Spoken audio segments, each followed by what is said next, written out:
जय माता दी। मेरे सभी प्यारे दोस्तों, मैं लक्ष्मी शर्मा बड़ों को चरण स्पर्श, छोटों को प्यार और बराबर वालों को दिल से नमस्कार करती हूँ।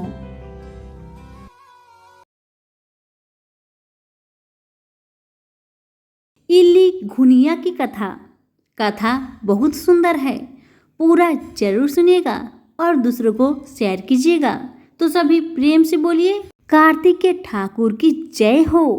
एक इल्ली थी, एक घुनिया था। इल्ली बोली, आ घुनिया, दोनों कार्तिक नहाए। घुनिया बोला, तू तो गिरी दुआरे में पड़ी रहती हो, तो मेरे में ताकत है, तू ही नहा ले। मैं तो मोट बजरे में पड़ा रहता हूँ, मैं तो नहीं नहाऊं। मैं तो हरा भरा सिट्ठा खाऊंगा, ठंडा ठंडा पानी पीऊंगा। फिर इल्ली तो रोजाना राजा की बाई की पल्ले में लगकर नहा आती और घुनिया नहीं जाता। कार्तिक उतरते ही पूर्णिमा को दोनों मर गए। इल्ली कार्तिक नहाई थी, इसलिए उसने राजा के घर में जन्म लिया, राजकुमारी बनी। और घुनिया राजा के घर मेढक बना। फिर राजकुमारी का ब्याह रचाया गया और जब विदा का समय आया तब राजकुमारी का बैल रुक गया। तो रानी ने पूछा कि बैल क्यों रुका, तेरे को क्या चाहिए मांग ले। तब राजकुमारी बोली कि मेरे को मेढक सोने की शकल में बांधकर मेरे रथ के पीछे बांध दो। सबने कहा, राजकुमारी मेढक क्या मांगा, तेरे को कुछ धन और चाहिए तो ले ले। लेकिन उसने कहा कि मेरे को तो मेढक ही चाहिए। उसके रथ के पीछे मेढक बांध दिया। जैसे ही राजकुमारी महलों में पहुंची तो मेढक को सीढ़ी के नीचे बांध दिया। जब भी राजकुमारी सीढ़ियों से उतरती चढ़ती तो मेढक कहता, ए चटको मटको श्याम सुंदरी, थोड़ा पानी पिला। राजकुमारी कहती, मैं तो कहती थी कि तू कार्तिक नहा। एक दिन राजकुमारी की देवरानी जेठानी ने सुन लिया और सोचा कि राजा कोई रानी लाया है या जादूगरनी। उन्होंने राजकुमार से कहा कि तू रानी लाया है या जादूगरनी, जो आदमियों से तो बात नहीं करती और जानवरों से बात करती है। राजा ने कहा कि जब तक आंखों से नहीं देखूं तब तक मैं नहीं मानूंगा। एक दिन राजा छुपकर बैठ गया। राजकुमारी महलों से उतरी तो फिर मेढक ने वही कहा और रानी ने भी वही जवाब दिया। राजा ने तलवार लेकर खड़ा हो गया और कहा कि तू मेढक से क्या बात करती है, सच्ची बता, नहीं तो तलवार से काट दूंगा। रानी बोली, पिछले जन्म में मैं तो एक इल्ली थी और ये घुनिया था। इसको मैंने कहा था कि आ दोनों कार्तिक नहाएंगे, यह तो नहीं नहाया और मैंने नहा ली, इसलिए हम दोनों पिछली जन्म की बातें करते हैं। राजा ने कहा कि कार्तिक में गंगा नहाने का इतना फल होता है तो हम दोनों ही जोड़े से कार्तिक नहाएंगे और खूब दान पुण्य करेंगे, जिससे हमें आगे इससे ज़्यादा फल मिलेगा। दोनों कार्तिक नहाने लगे। राजा के घर खूब धन संपत्ति हो गई। हे कार्तिक महाराज, जैसे इल्लू को दिया वैसे सबको देना, जैसे घुनिया को दिया ऐसे किसी के साथ मत करना। तो सभी प्रेम से कहिए, कार्तिक महाराज की जय हो। तो सभी प्रेम से बोलिए, कार्तिक के ठाकुर राई दामोदर श्री कृष्ण भगवान की जय हो। कथा इस प्रकार से है कि एक ब्राह्मण और ब्राह्मणी थे जो कि 7 कोस गंगा जमुना नहाए जाया करते थे। ब्राह्मणी इतना दूर आने जाने से बहुत थक जाती थी। एक दिन ब्राह्मणी बोली, काश हमारा कोई बेटा होता तो बहू भी आती, घर में खाना बना हुआ मिलता, कपड़े धुले मिलते। ब्राह्मण बोला, तूने बड़ी अच्छी बात कही, अब मैं तुम्हारे लिए बहू ला ही देता हूँ। तुम एक काम करो, एक पोटली में चून बांध कर दे, उसमें थोड़ी सी मोहर अशरफी डाल देना। ब्राह्मणी पोटली बांध दी। ब्राह्मण चल दिए। कुछ दूर पर जमुना जी के किनारे लड़कियां अपने अपने मिट्टी के घर बनाकर खेल रही थी। उनमें से एक लड़की बोली, मैं तो अपना घर नहीं बिगड़ने दूंगी, मुझे तो यहीं रहना है। ब्राह्मण को वही लड़की मन भा गई। वह अपने मन में सोचने लगा, यही एक समझदार सी लड़की लगती है मुझे। वह उसके पीछे पीछे हो लिया। जब वह अपने घर पहुंची तो ब्राह्मण भी उसके पीछे पीछे चला। ब्राह्मण बोला, बेटी मैं बहुत भूखा हूँ, अपनी माँ से पूछ ले, क्या मेरे लिए 4 रोटी पका देगी? कार्तिक का महीना है, मैं किसी के घर नहीं खाता, मेरे पास यह चून है, अपनी माँ को दे देना और अपनी माँ से कह देना कि चून छान कर मेरे लिए रोटी बना देगी। लड़की बोली, ठीक है बाबा, मैं अपनी माँ से बात करके देखती हूँ। उसने अपनी माँ से कहा कि माँ, बाहर एक बाबा बैठे हैं, उनके लिए रोटी बना दो और आटा छान लेना। उसने आटा छाना तो उसमें मोहर असरफी निकली। वह बोली, जिसके आटे में इतनी मोहर असरफी है उसके घर में कितनी होगी? जब बाबा रोटी खाने बैठा तो उसकी माँ बोली, बाबा तुम लड़के की सगाई करने जा रहे हो क्या? बाबा कहने लगा कि मेरा लड़का तो काशी जी में पढ़ने गया हुआ है, अगर तुम कहो तो खांडे कटोरी से तुम्हारी लड़की को ब्याह के ले जाऊं। माँ ने कहा, ये तो अच्छी बात है बाबा। वो ब्याह कर ले आए। आकर बोला, रामू की माँ, किवाड़ खोल देख, मैं तेरे लिए बहू लाया हूँ। ब्राह्मणी बोली, दुनिया तो बोली मार ही रही है, अब तू भी बोल मार दे। हमारे तो 7 जन्म भी बेटा नहीं है तो बहू कहाँ से आएगी? ब्राह्मण बोला, ना तू किवाड़ खोल और देख। उसने किवाड़ खोला और देखा तो सामने बहू खड़ी थी। सास ने आदर सत्कार से बहू को अंदर ले आई। अब जब भी ब्राह्मण ब्राह्मणी नहाने जाते, बहू घर का सारा काम करती, खाना बनाती, कपड़े धोती, रात को उनके पाँव दबाती। इस तरह से बहुत समय निकल गया। सास बोली, बहू चूल्हे की आँच कभी न बुझने दियो, मटके की पानी न खत्म होने दियो। एक दिन चूल्हे की आँच बुझ गई। बहू भागी भागी पड़ोस में गई और बोली, पड़ोसन मुझे थोड़ी सी आँच दे दो, मेरी चूल्हे की आँच बुझ गई है। मेरे सास ससुर आते ही होंगे, सुबह 4 बजे के गंगा जमुना नहाने गए हुए हैं। पड़ोसन ने कहा, तू तो बावली है, तुझे तो ये यूं ही उठाकर ले आए, इनके तो 7 जन्म से कोई बेटा नहीं। बहू बोली, नहीं तो इनका बेटा तो काशी जी में पढ़ने गया है। पड़ोसन बोली, ना ना ना ना, ये तो झूठ बोल रहे हैं। बहू बोली, अब मैं क्या करूं? उसने कहा, जली फूकी रोटी सेक दे, अलूनी दाल दे, खीर की कलछी दाल में और दाल की कलछी खीर में डाल दे। उसको पड़ोसन की सीख लग गई। उसने ऐसा ही किया। सास ससुर आए, उसने आज न तो उनका आदर सत्कार किया और ना ही उनके कपड़े धोए। खाना लगा दिया। सासू बोली, बहू ये क्या है? ये तो जली फूकी रोटी है, अलूनी दाल है। बहू बोली, खा लो सासू जी, तुम एक दिन खाओगी तो कुछ ना होगा, मुझे तो जीवन भर अलूनी रहना है। सासू बोली, बहू को तो पड़ोस की सीख लग गई है। बहू रात को सो गई, सुबह भागी भागी पड़ोसन में गई। बोली, अब मैं क्या करूं? पड़ोसन बोली, 7 कोठों की चाबी मांग लेना। जब सासू जाने लगी तो बहू आगे अड़क कर खड़ी होकर बोली, बाद में जाना, पहले मुझे तू 7 कोठे की चाबी दे दो। ससुर बोला, चाबी दे दे, आज भी इसका कल भी इसका, हमारा क्या है?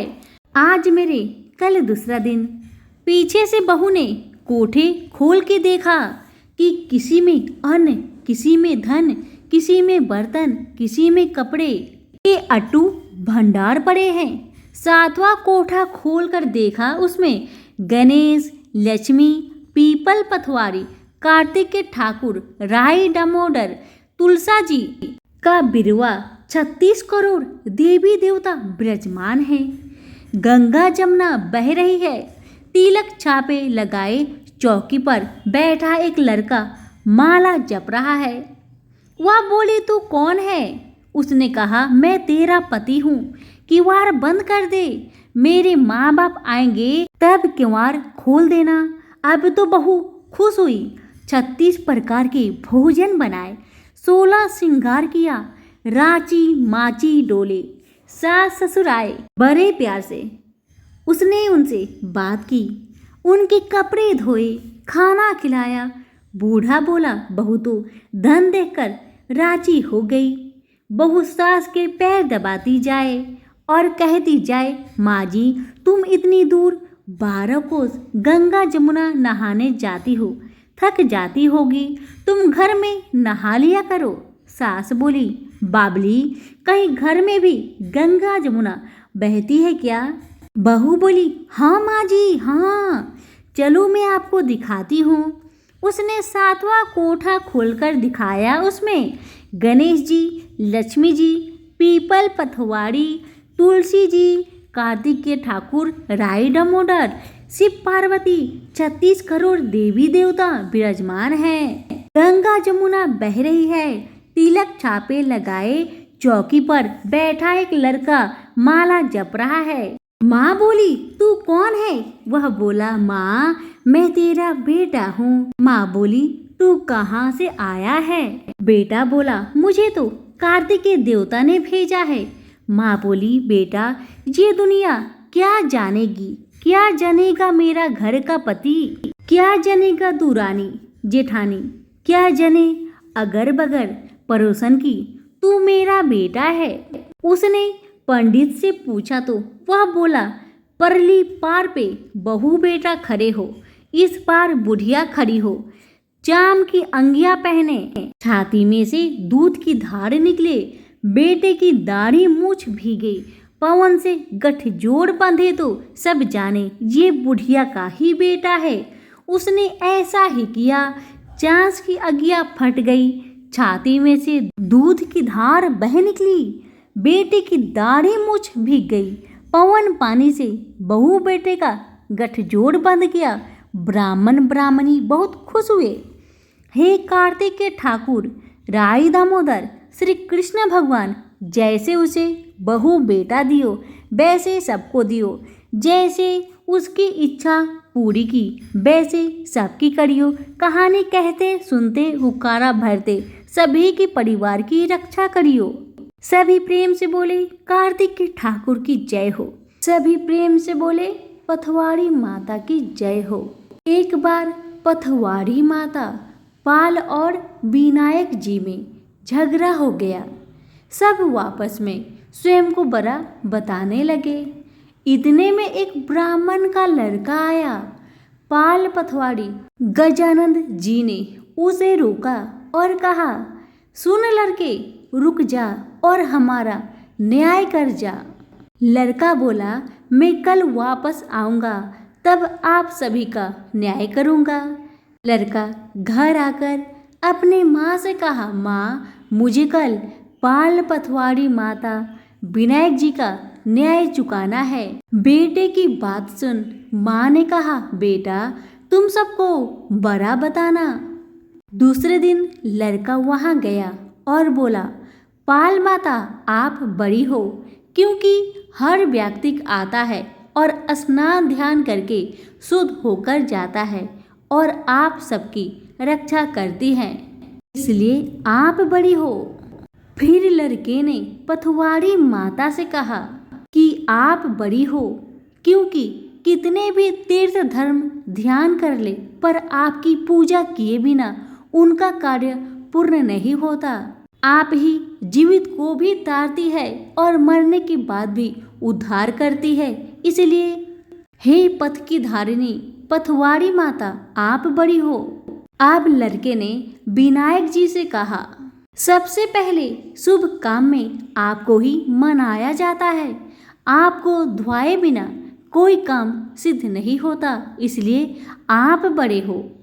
पाल माता, पथवारी माता और विनायक जी लड़के की चतुराई से प्रसन्न हो गए और बोले, लड़के तुमने तो हम सबको ही बड़ा कर दिया, इसलिए हम इससे खुश होकर तुमको सुखी रहने का आशीर्वाद देते हैं।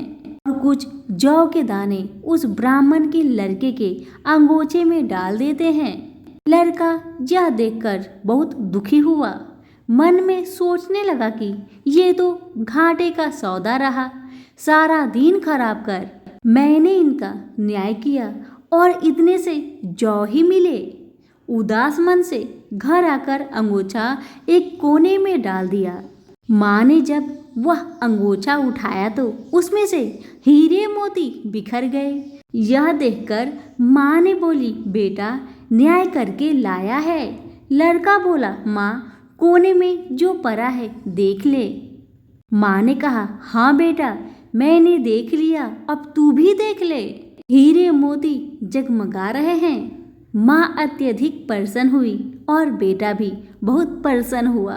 माँ ने कहा, बेटा आज तो पाल माता, पथवारी माता, विनायक जी भगवान आज तो हम पर प्रसन्न हुए हैं। हे भगवान, जैसे पाल माता, पथवारी माता, विनायक जी भगवान ने लड़के को दिया, वैसे सबको देना। कहानी कहने, सुनने और हुक्कारा भरने वालों को सुख समृद्धि धन धान्य देना। तो सभी मिलकर बोले, पाल माता, पथवारी माता, विनायक जी भगवान की जय हो। रविवार की व्रत कथा, और ये कथा है ब्राह्मण और ब्राह्मणी की। एक ब्राह्मण थे, वह सूरज भगवान का भक्त थे। नहाते धोआते, कहानी कहते, पर कुछ भी कमाते नहीं थे। ब्राह्मण घर में ही रहते तो ब्राह्मणी बार बार कमाने के लिए परेशान करती और बाहर कहीं जाने पर अड़ोसी पड़ोसी भी उसे निकम्मा कहकर अपमानित करते। अतः एक दिन वो नहा धोआकर अपने पूजन की सामग्री लेकर जंगल में चले गए। वहाँ एक सूखे पीपल के पेड़ के नीचे बैठकर पूजा पाठ करने लगे और सूरज भगवान की कथा कहने लगे। वहाँ पीपल के पास एक सूखा सा तालाब भी था। उसमें थोड़ा सा ही पानी था। उसी पानी से लोटा भरकर भगवान को जल चढ़ाया। पूजा का जल बहकर पीपल और सूखे तालाब में गई। जल के जाते ही सूखी पीपल हरा और भरा हो गया तथा सूखे तालाब साफ पानी से भर गया। उस जल में सूर्य भगवान दिखाई देने लगे और कहने लगे, हे ब्राह्मण, मांग तू क्या मांगता है। ब्राह्मण ने सुना तो घबरा गया। सोचने लगा कि इस पीपल के पेड़ में कोई भूत तो नहीं रहता। रोज जब वह पूजा करता तभी आवाज आती। सुन सुनकर वह ब्राह्मण चिंता के कारण दुबला होने लगा। ब्राह्मणी कभी कभी ब्राह्मण से मिलने जंगल में आया करती थी। उसने ब्राह्मण से पूछा, आप दिन प्रतिदिन दुबले क्यों होते जा रहे हैं। तब ब्राह्मण ने सारा कहानी ब्राह्मणी को सुनाया। तब ब्राह्मणी ने कहा कि आपके पूजा के बाद ही आवाज आती है ना। मुझे तो लगता है कि सूरज भगवान खुद आते हैं। इस बार जब आवाज आए तो आप सब कुछ मांग लीजिए। तब ब्राह्मण कहने लगे, मुझे तो मांगना नहीं आता, मैं कैसे मांगूं? और अगर ज़्यादा कुछ कहना होगा तो मैं तो भूल ही जाऊंगा। तुम मुझे कोई ऐसी तरकीब बताओ जिससे कम शब्दों में ज़्यादा सा मिल जाए। ब्राह्मणी ने कहा, तुम इस प्रकार कहना, 9 खांडे महल के अंदर सोने के पालने में पर पोते को दास दासिया द्वारा खिलाते अपनी आँखों से देखूं। इस प्रकार लंबी उम्र महल, बेटे, पोते, पर पोते और धन सब मिल जाएगी, क्योंकि जब धन होगा तभी तो सोने की पालना दास दासियां होंगे और आंखें घुटने ठीक होंगे, तभी तो पर पोते को सोने की पालने में झूला झूला सकेंगे और देख सकेंगे। दूसरे दिन पूजा के बाद आवाज आई तो ब्राह्मण ने वैसा ही कहा जैसे ब्राह्मणी ने समझाया था। सूरज भगवान ने कहा, दिखने में तो यह बहुत भोला भाला लगता है, पर एक ही बार में सब कुछ मांग लिया। सूरज भगवान ने कहा, जा तेरी इच्छा पूरी होगी। अब ब्राह्मण जंगल से घर आया तो देखा कि उसकी टूटी हुई झोपड़ी की जगह एक नौखंडा महल खड़ा है। दास दासी आ और जा रहे थे। ब्राह्मण ने उनसे कहा कि यहाँ मेरी झोपड़ी और बूढ़ी ब्राह्मणी थी, कहाँ गई? उस समय महल की खिड़की से एक सुंदर औरत गहनों और सुंदर कपड़ों से सजी हुई बाहर आई और ब्राह्मण से बोली, आ जाओ, ये अपना ही घर है। सूरज भगवान ने आपकी सारी मनोकामना को पूर्ण कर दिए हैं। ब्राह्मण ने कहा, हम इतने धन का क्या करेंगे? तब ब्राह्मणी कहने लगी, धन से क्या नहीं होता है, दान करेंगे, पुण्य करेंगे, होम करेंगे, यज्ञ करेंगे। फिर ब्राह्मण ने वैसा ही किया। अब सब राजा की जगह ब्राह्मण का गुणगान करने लगे। राजा ने ये सब सुनकर ब्राह्मण को बुलवाया और पूछा, कल तक तो आपको खाने को भी नहीं मिलता था, आज ये धन कहाँ से आ गया? कहाँ से चोरी की है क्या, या फिर डाका डाला है? ब्राह्मण ने कहा कि ये सब तो सूर्य भगवान की कृपा है, और अपनी सारी कहानी राजा को सुना दे। ब्राह्मण की बातें सुन राजा कहने लगे, मेरे पुत्र नहीं हैं तो मुझे क्या करना चाहिए? राजा की बातें सुन ब्राह्मण कहने लगे, महाराज सूर्य भगवान की विधि विधान से पूजा कीजिए। और राजा ने वैसा ही किए। सूर्य भगवान के कृपा से राजा के घर में पुत्र हुआ। सब लोग सूर्य भगवान की जय बोलने लगे। हे सूरज भगवान, जैसे ब्राह्मण और राजा की मनोकामना को पूर्ण किए, वैसे ही सबकी करना। कहानी कहने वाले की, कहानी सुनने वालों की, सबकी मनोकामना को पूर्ण करना।